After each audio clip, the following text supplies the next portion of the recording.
ये है आम जिंदगी, ये है मेंटोस जिंदगी। देखो दोस्तों, इस बार बिग बॉस में एक ऐसा कंटेस्टेंट आया जो एक दिन में 636 हीले बना के फेंकता है। उसने बिग बॉस को खतरों का खिलाड़ी बना रखा है। मैं इस वीडियो में बात कर रहा हूँ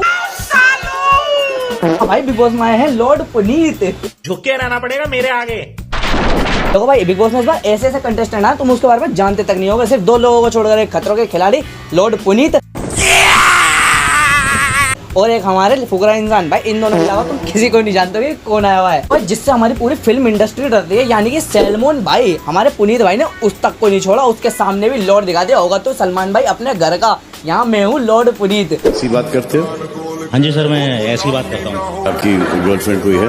नहीं सर, गर्लफ्रेंड ऐसी बात करोगे तो कभी नहीं बनेगी। सर मुझे जरूरी नहीं है। और भैया सल्लू भाई पुनीत भाई को इस बात पर रोस्ट कर रहे हैं कि तेरी जीएफ नहीं बनेगी कभी भी। झुक के रहना पड़ेगा मेरे आगे। आपकी गर्लफ्रेंड कोई है?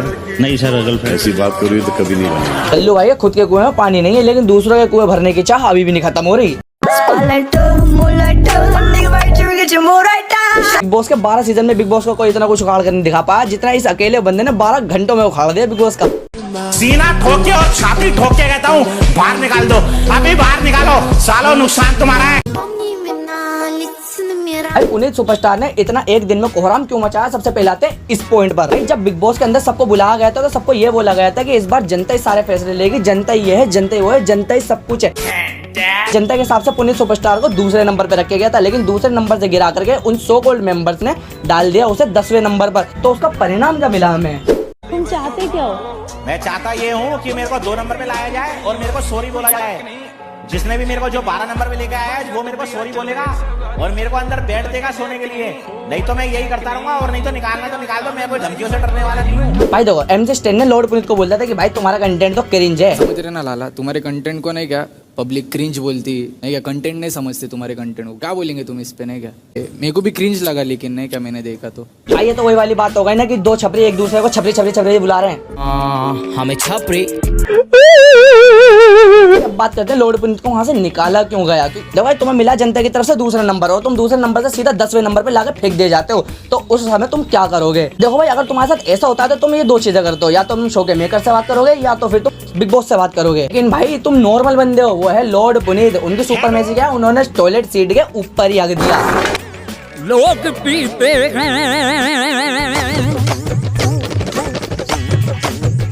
लोग पीते।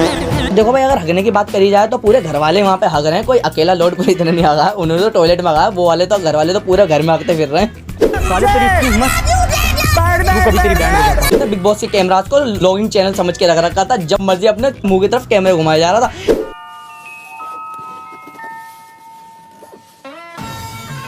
मैं जो करूंगा, जैसा करूंगा। कितने कैमरे पीछे करोगे? कितने कैमरे पीछे करोगे? बोलो,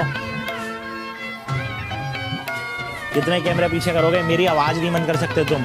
एक टाइम तो ऐसा आया था कि कैमरा खुद उसको मुंह देख करके झुक गए थे कि ना भाई, ये तू हमें माफ कर दे, तू जा। अल्लाह का प्यार इतना है कि वो लोग मेरे साथ हर समय खड़े हैं। भाई हम आ जाते हैं अपने दूसरे कंटेस्टेंट की तरफ। वो है फुकरा इंसान, एक है अभिषेक मल्हान। भाई भी इस बार जो बिग बॉस ओटीटी में गए हैं, सब लोग दिल से सपोर्ट करो भाई। जब वोट्स डालने हैं, वोट्स डालो, भर दो एकदम भाई। फुकरा इंसान के साथ आती हो गया बहुत बड़ा सीन, क्योंकि देखो हर कहानी में एक बुड्ढा जरूर होता है जो हर किसी न किसी के बीच में जरूर बोलता है। हवा भरा हुआ। मेरे बीच में बहुत बोलता है।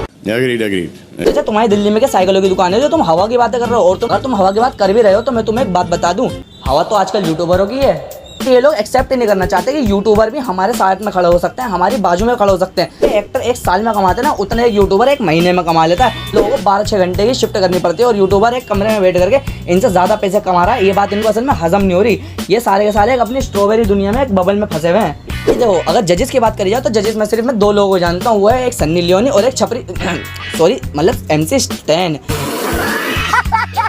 वो लग रहा था कि लॉर्ड पुनीत को घर से बाहर निकालने का तो वो जमीन पे आ जाएगा, जितना लोगों ने उसको आसमान पे चढ़ा था, लेकिन इसका हुआ बिल्कुल उल्टा। वो आसमान से सीधा 7 आसमान पे चढ़ा गया। बात करते हैं बिग बॉस में एक लड़की के बारे में, जो है बेबी का। अब भाई ये लड़की लोगों के फेस रीड करती है। वो बात अलग है कि इन्होंने अपना आज तक आईने में अपना फेस रीड नहीं करा होगा। आंटी, अगर स्कूल में तुमने चैप्टर रीड कर लिए होते ना, तो ये लोगों के फेस रीड करने की जरूरत न पड़ रही होती तुम्हें। तो तुम्हें पता है इस शो की सबसे अच्छी बात क्या है? कि ये साल में 1 बार आता है। अजी मेरा कद्दू। वो बात अलग है कि अब 2 बार होने लगा है। कैसा? पता है भुवन भाई ने एक बात है जो बिग बॉस के बारे में बहुत अच्छी कही थी। जब भी बिग बॉस देखता हूँ मैं म्यूट करके देखता हूँ। आपको पता है बिग बॉस के इस सीजन का सबसे बड़ा स्पॉन्सरशिप विमल है। वो बात अलग है कि जब से पुनीत गया सब लोग इस पे थूक ही रहे। जो ज्यादा पढ़े लिखे होते हैं वो करते हैं माइंड रीडिंग और जो कम पढ़े लिखे होते हैं वो करते हैं फेस रीडिंग। वो बात अलग है कि इन बहन जी से वो दोनों काम नहीं हो सकते।